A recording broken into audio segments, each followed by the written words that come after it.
Uma espaçonave com problemas direto de um universo semelhante ao nosso cai na Terra com um homem misterioso. Esse homem traz em sua nave o monstro que dizimou seu planeta e agora tem que se unir a vikings numa era medieval para matá-lo. E se conseguir respirar, vai contar pra gente a sua história.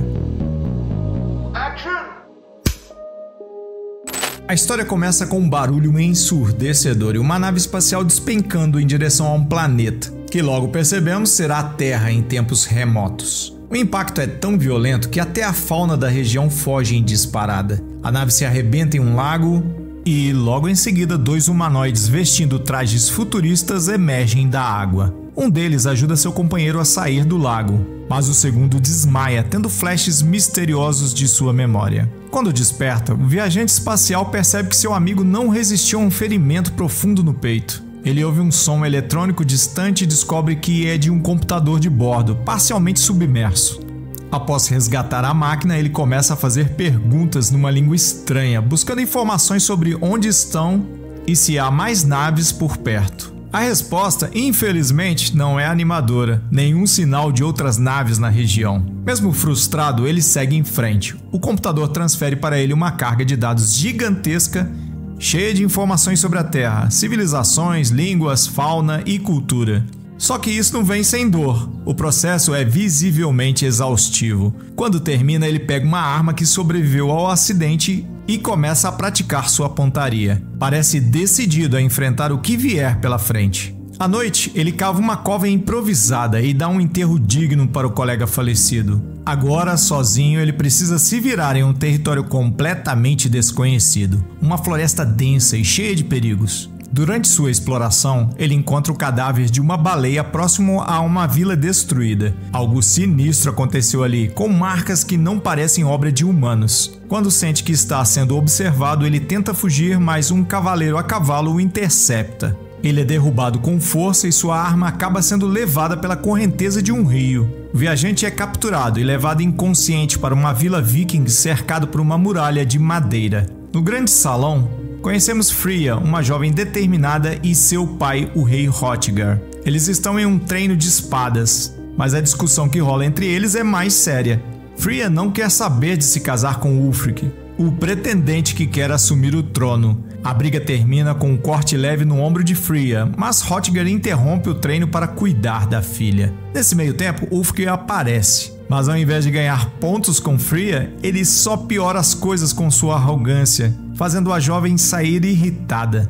Enquanto isso, Hrothgar e Ulfric falam sobre uma vila vizinha que foi destruída recentemente. Durante a inspeção, capturaram um estranho que não pertence a nenhuma tribo conhecida. O viajante, agora amarrado, é levado diante dos aldeões que riem de suas roupas incomuns. Ulfric assume o interrogatório e quer saber o nome do prisioneiro. O forasteiro diz que se chama Kanan e inventa uma história. Ele seria de uma ilha distante que estaria ali para caçar dragões. Ninguém acredita e alguns acham que ele pode ter destruído a vila vizinha. Kanan tenta escapar, mas os vikings o dominam com facilidade. Preso, Kanan tenta de novo. Ele pega uma barra de ferro quente e quase consegue fugir. Mas antes que avance, Freya chega para cumprir um pedido de Ulfric e verificar como ele está. Ao mesmo tempo, Hrothgar conversa com Ulfric, insistindo que ele precisa buscar Gunnar, líder da vila destruída, para explicar que não foram responsáveis pelo ataque. Ulfric hesita, carregando mágoas antigas, mas Hrothgar o lembra que o passado foi marcado pela imprudência de seu pai. Gunnar não pode ser ignorado. Ulfric, o grandalhão orgulhoso, tem uma treta pessoal com Gunnar, o líder da vila destruída. Ele não quer ir até ele porque, anos atrás, Gunnar matou o pai de Ulfric, que era o rei da vila. Mas Hrothgar, com sua sabedoria de monarca, coloca os pingos nos is. Seu pai era impulsivo e eu não quero que você cometa os mesmos erros. Enquanto isso, na cabana, Freya tenta arrancar alguma confissão de Kanan sobre o ataque, mas ele jura que não tem nada a ver com aquilo. Antes que eles possam continuar o bate-papo, Kanan dá um golpe de mestre, se liberta das amarras e derruba Freya e seu guarda, mostrando que, mesmo sem arma, sabe se virar. No entanto, o alarme soa. A vila entra em alvoroço com um possível ataque inimigo, e todos se armam até os dentes, pensando que Gunnar veio cobrar a conta. O problema? Não tem ninguém do lado de fora. Mas o verdadeiro inimigo já está dentro da vila. De repente, um caos toma conta. Cabanas pegando fogo, gritos por todos os lados e uma criatura sinistra se esgueirando pelos cantos. É uma coisa cheia de tentáculo que Kanan reconhece imediatamente, o famoso dragão que ele disse estar caçando. No meio da confusão, ele tenta perseguir o bicho, mas acaba sendo seguido pelo guarda que o capturou. E, bem, o guarda não se sai muito bem dessa. Kanan, agora livre, encara o que ele chama de Murvin, o verdadeiro monstro que ele trouxe acidentalmente para aquele lugar. Mas antes que ele possa fazer algo, os vikings o capturam de novo e o amarram numa rocha, achando que ele está envolvido no ataque. Amarrado ali, ele começa a ter flashbacks do momento em que o Murvin destruiu o mundo dele. Dá pra ver nos olhos dele o peso da culpa e da perda. No dia seguinte, Kanan recebe uma dose de humanidade quando um garotinho da vila, cheio de pena dele, aparece com um pedaço de pão. Kanan aceita ainda desconfiado, mas grato. Enquanto isso, os vikings tentam juntar as peças do quebra-cabeça. Eles levam Kanan para Hrothgar, querendo respostas sobre o tal dragão. É aí que Kanan decide abrir o jogo. Ele explica que Morvin destruiu o povo dele também e usa luzes para atrair suas vítimas antes de atacá-las. Kanan confessa que foi ele quem trouxe Murvin para aquele lugar, mas explica que não foi intencional. Os vikings quase o executam na hora, mas Hrothgar intervém, achando que tem algo de verdadeiro na história dele. Agora a ideia é caçar a criatura. Kanan, percebendo que está no mesmo barco que os vikings, pede para participar da caçada. Com um cavalo emprestado e um soco amigável de Freya, para lembrar do golpe na noite anterior, Kanan se junta ao grupo. Durante a jornada, o ferreiro Boromir oferece um gole de hidromel, mas Kanan, claramente não acostumado com coisas fortes da terra, cospe tudo para a risada dos outros. No caminho, Kanan conversa com Hrothgar e avisa que, se eles não pararem o Murvin logo, a vila terá o mesmo destino trágico do lar dele. Quando chegam à área do ataque, Ulfric encontra vários corpos espalhados. Ele propõe que o grupo se divida para cobrir mais terreno, mas Kanan, com sua experiência em lidar com Murvin, acha a ideia ruim e insiste em ficar juntos. Hrothgar, contudo, opta por dividir o grupo em duplas. Durante a investigação, coisas macabras acontecem. Cabeças decepadas, corpos queimados e um cenário de terror. Quando ouvem gritos vindo de uma caverna, todos correm para ajudar. Quando entram na caverna, dão de cara com um urso gigante. A luta é intensa e o bicho não facilita nada para os vikings. Kanan, que está no grupo, aproveita uma brecha e dá um golpe final com sua espada. Hrothgar fica impressionado com a coragem do forasteiro e, como recompensa, decide dar a ele sua liberdade. Parece que Kanan está começando a ganhar a confiança do pessoal. De volta à vila, é dia de festa. Todo mundo celebra a vitória sobre o urso com muita comida e, claro, bebida. Kanan aparece no meio da comemoração, dessa vez vestindo as roupas típicas do povo, e é recebido com aplausos. Durante o jantar, ele retribui a bondade de Eric, o garoto que lhe deu o pão, emprestando sua espada poderosa. Mas tem uma condição: Eric precisa dizer seu nome. Com um sorriso tímido, o menino responde: Eric. Hrothgar conta a Kanan que Eric era órfão e a vila está cuidando dele. Mais tarde, Ulfric decide esquentar a noite propondo um jogo chamado Escudos. O desafio é simples, mas perigoso. Os competidores devem escalar um percurso formado por escudos segurados por outros vikings. Kanan topa a brincadeira, mas, depois de algumas acrobacias impressionantes, ele acaba caindo em cima de Boromir. Ulfric, em vez de zoar, o ajuda a se levantar, mostrando que, aos poucos, está aprendendo a confiar nele. Após a diversão, Kanan sai para tomar um ar e acaba encontrando Freya. Ela o agradece por ter ajudado seu pai na expedição, mas Kanan aproveita para contar a verdade. Não foi o urso que destruiu a vila dela, e sim Morvin, que pode voltar a atacar a qualquer momento. A conversa é interrompida pelo caos, o grupo de Gunnar invade a vila, pronto para lutar. Espadas são sacadas e o confronto é feroz. Kanan e Freya dão conta de alguns inimigos, enquanto Hrothgar enfrenta o próprio Gunnar. Durante a batalha, Gunnar derruba o rei, mas antes que o golpe final aconteça, Kanan aparece e salva Hrothgar. Gunnar é contido por seus homens, que decidem recuar, reconhecendo a derrota.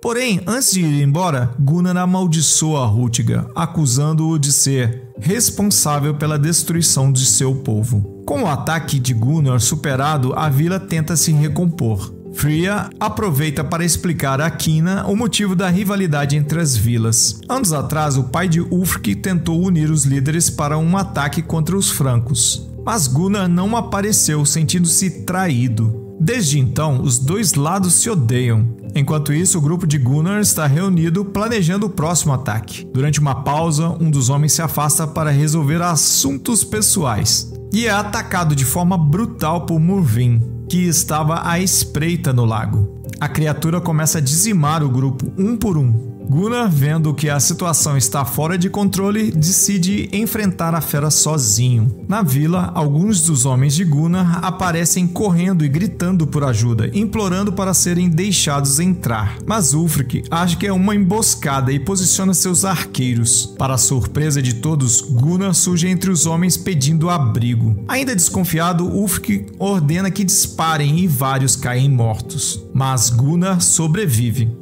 Kanan entra em cena e pede para que parem com os disparos. Ele mesmo abre os portões, permitindo que os homens de Gunnar entrem. Antes que a tensão exploda, algo ainda mais bizarro acontece. Luzes azuis aparecem na floresta, capturam um homem e o devoram ali mesmo, na frente de todo mundo. As luzes mudam para vermelho, revelando o temível Morvin, que desaparece na escuridão das árvores. Agora não há mais dúvidas, o monstro é real e muito perigoso. Dentro do salão principal, Gunnar e Ulfric começam a discutir. Gunnar jura que enfrentar o Morvin é como tentar cortar uma pedra. Kinan tenta manter a calma e propõe um plano. Eles precisam criar uma armadilha. Ulfric, ainda desconfiado de Kinan, diz que ele não é um dos nossos e que ninguém deveria segui-lo. Kinan não deixa barato e rebate. Eu avisei sobre o urso, avisei sobre Gunnar e agora estou avisando sobre Morvin. Quer continuar errado, Ulfric? A treta entre os dois quase vira briga, mas Hrothgar intervém. O rei apoia o plano de Kinan, encerrando a discussão. Na manhã seguinte, o trabalho começa. Eles cavam um buraco gigante e o disfarçam como uma cabana. Dentro, colocam estacas e uma tonelada de óleo inflamável. Enquanto organizam a armadilha, Hrothgar oferece a Kinan uma posição oficial na vila, dizendo que ele agora é um deles. Esse momento de aceitação é interrompido quando descobrimos que, na noite anterior, uma das vítimas de Morvin acordou em um ninho cheio de cadáveres, apenas para ser silenciada para sempre pela criatura. Durante uma pausa no trabalho, Kinan e Freya compartilham uma tigela de ensopado na cabana dela. É aí que Kinan revela sua história. Ele explica que o povo dele, na verdade, é uma civilização conquistadora de planetas. Quando chegaram à terra do Morvin, eles exterminaram a espécie com bombas e caçaram os sobreviventes para tomar o lugar como seu. Kinan conta que, como parte dos colonizadores, ele e sua família ganharam um pedaço do planeta para viver. Mas, durante uma missão, ele descobriu tarde demais que um dos Morvin havia sobrevivido e se escondido na nave. Esse mesmo Morvin acabou com todos os humanos que restaram. Ele se culpa por não ter percebido o perigo antes. Freya tenta aliviar a culpa que ele sente e, para incentivá-lo, entrega a ele a espada lendária de sua família. Com tudo pronto, os guerreiros se organizam para executar o plano. Até Gunnar, que antes era rival, está trabalhando junto com eles. Kinan e Ulfric saem na frente, abrindo os portões para atrair o monstro. Eles esperam na escuridão, mas nada acontece. Para quebrar o silêncio, Kinan joga uma tocha na floresta. Só que, assim que as chamas iluminam a área, eles percebem que o Morvin está bem na frente deles, escondido como um predador à espreita. A situação fica ainda mais bizarra quando o sacerdote da vila aparece do nada, rezando e dizendo que o monstro é uma criatura demoníaca. O Morvin não perde tempo e ataca o sacerdote, causando pânico entre os guerreiros. Com o caos instalado, Kinan e Ulfric correm para escapar do Morvin. Eles atravessam a área da armadilha de água, saltando pelos escudos que os guerreiros posicionaram como uma ponte improvisada. Mas no meio da correria, Ulfric escorrega e cai na água, bem ao lado da criatura. Para piorar, os portões da vila se fecham, deixando ambos presos lá dentro com um monstro. Antes que os arqueiros disparem suas flechas flamejantes na armadilha, Kinan consegue agarrar Ulfric por uma abertura lateral e puxá-lo no último segundo. Quando a armadilha explode, parece que tudo acabou, mas não. Um novo Morvin, menor e ainda mais ágil, surge do nada e invade a área onde as mulheres e as crianças estão escondidas. Freya, sempre destemida, pega sua arma e enfrenta a criatura para proteger os outros. Rutger corre para ajudá-la, mas é pego desprevenido durante o confronto. Como se a situação não pudesse piorar, o primeiro Murvin reaparece das cinzas, ainda mais furioso após a explosão. Agora é hora da ação conjunta. Kynan e Ulfric unem forças contra um monstro maior, mas, mesmo com toda a coragem, eles não conseguem fazer muito dano. Gunnar, vendo a oportunidade de mostrar sua força, se junta à luta. Só que, em questões de segundos, ele é abatido pelo Murvin maior, que o elimina sem esforço e desaparece da vista. Eric, o garoto corajoso, avisa Kynan que o segundo Murvin ainda está solta e que Freya precisa de ajuda.